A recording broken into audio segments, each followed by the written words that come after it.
Hello বন্ধুরা, সুপ্রভাত। আজকে শুভ মঙ্গলবার। ভালো করে সুন্দর করে আজকে একটা রেসিপি নিয়ে এলাম, পটল পোস্ত। পটলগুলোকে ডুমো ডুমো করে না, একদম গোটা গোটা পটল দুটো পাশ অল্প অল্প কেটে দিয়ে আমি 5 ফোড়ন তেলে ফোড়ন দিয়েছি।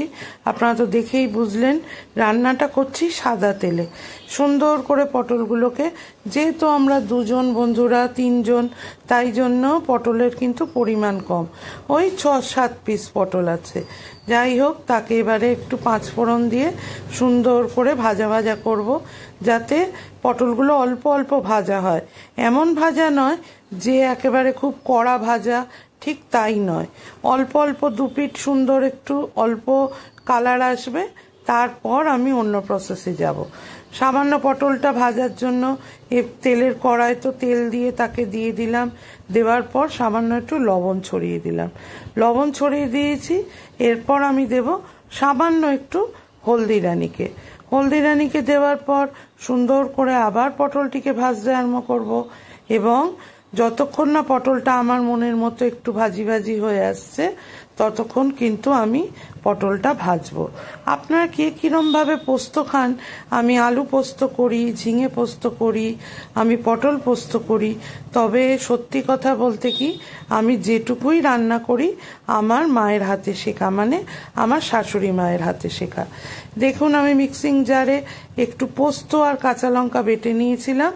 পোস্ত আর কাঁচা লঙ্কাটা আমি মিক্সিং জারে, আমার পটল আমার মনের মতো একটু ভাজি ভাজি হয়ে আসতে আমি কড়ায় দিয়ে দিলাম। দেওয়ার পর ওটাকে একটু নাড়িয়ে চাড়িয়ে একটু উষ্ণ দুধ, আমি জল ইউজ করিনি, একটু উষ্ণ দুধ মিক্সিং জারে আমি আবার দিলাম।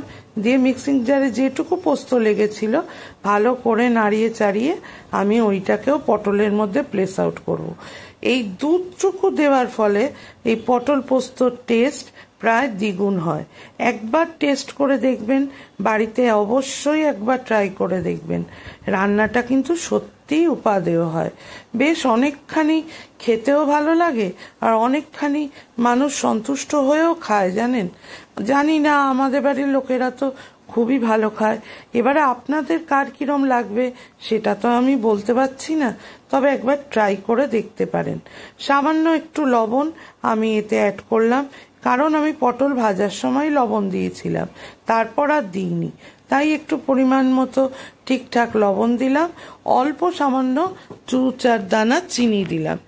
আপনারা যদি মিষ্টিটা স্কিপ করতে চান করতে পারেন, তবে পটলে একটুখানি, এই পটল পোস্তটা বিশেষ করে একটু মিষ্টি দিলে আমার মনে হয় খেতে একটু বেশি ভালো লাগে। আর দুধ দেওয়ার ফলে দেখেছেন রান্নাটা অনেকটা যেন একটু ক্রিমি ক্রিমি হয়ে আসে পোস্তটা। এই দুধটা দেওয়ার ফলেই এটা হয়।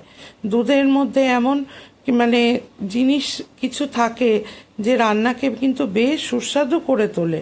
আপনারা একবার অবশ্যই ট্রাই করবেন। কিন্তু আমার প্রায় পটল পোস্ত রেডি গো।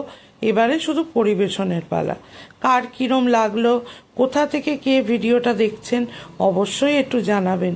সকালবেলার রান্না তো বেশি তড়িজুত করে রান্না করতে পারি না গো।